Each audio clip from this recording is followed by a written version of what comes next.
Quedamos en Malaquías, el último profeta del Antiguo Testamento, el último profeta que escribió. Durante el desarrollo, como hablamos, de los diferentes reinados, en el reinado del norte y el reinado del sur, Dios envió constantemente profetas a estos reyes para manifestarle la voluntad de Dios para la vida del pueblo de Israel. Y el último de los profetas es Malaquías. Entonces llegamos a los 400 años de silencio de Dios, donde no se oía la voz profética, y llegamos al momento, al nacimiento de nuestro Señor Jesucristo. A mí me gusta mucho una cita que se encuentra en la carta que el apóstol Pablo le escribe a la iglesia en Galacia, Gálatas capítulo 4, versículo 4 y 5. Dice: pero cuando vino el cumplimiento del tiempo, Dios envió a su Hijo, nacido de mujer y nacido bajo la ley, para que redimiese a los que estaban bajo la ley, a fin de que recibiésemos la adopción de hijos. Es un hermoso texto para apropiarnos de esa promesa y ese hermoso regalo que Dios nos ha dado, como lo es su Hijo Jesucristo, que a través de Él entonces podemos ser llamados hijos. Pero quiero resaltar acá que cuando vino el cumplimiento del tiempo, en el momento en que Dios determinó que el Señor Jesucristo se hiciere hombre y viniera a la tierra a morir por nosotros, en ese preciso momento el Señor Jesucristo vino a la tierra.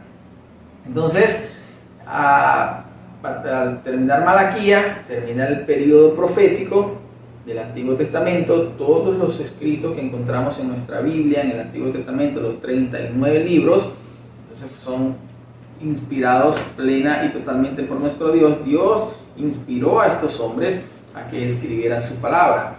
Como hablábamos en la sesión anterior, en estos 400 años de silencio de Dios, hubo otros escritos, por supuesto, y hablábamos de ellos. Hablábamos del libro de los Macabeos, hablábamos de Tobías, hablábamos de Judith, hablábamos de Eclesiástico, de Sabiduría de Salomón, entre otros. Hacíamos referencia incluso al libro de Enoch, pero llegamos a la conclusión de que estos libros no fueron inspirados por Dios, y hablábamos de que fueron escritos fuera del tiempo profético. Comienza entonces el Nuevo Testamento, comienza entonces con la vida de nuestro Señor Jesucristo, donde se escribe el primero de los evangelios, creo que fue el de Mateo, el primer evangelio que se escribió, sí, Mateo, aproximadamente en el 50 después de Jesucristo. Vamos a revisar aquí rápidamente la posible fecha de escritura, sobre lo que lo sitúa Scofield. Por ejemplo, el Evangelio de Marcos lo cita en el 68 después de Cristo, lo ubica en el 68 después de Cristo, justo antes de la destrucción del templo de Jerusalén. Pero sí, el Evangelio de Mateo fue el primer evangelio escrito en el año 50 de nuestra era aproximadamente. El Evangelio de Lucas, por ejemplo, dice acá que fue escrito en el 60 después de Jesucristo.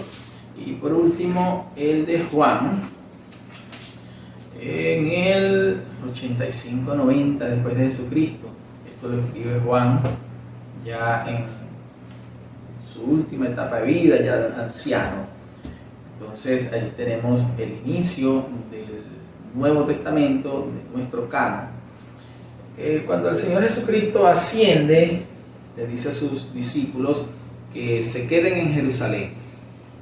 Después que el Señor Jesucristo resucita y asciende a los cielos, le dice a sus discípulos que se quedasen en Jerusalén, que Él iba a enviar, vamos a leerlo textualmente, en Hechos capítulo 1, versículo 8, el Señor Jesucristo lo dice. Hechos 1:8 dice: pero recibiréis poder cuando haya venido sobre vosotros el Espíritu Santo, y me seréis testigos en Jerusalén, en toda Judea, en Samaria y hasta lo último de la tierra. Esto ocurre en el momento en que el Señor Jesucristo asciende a los cielos.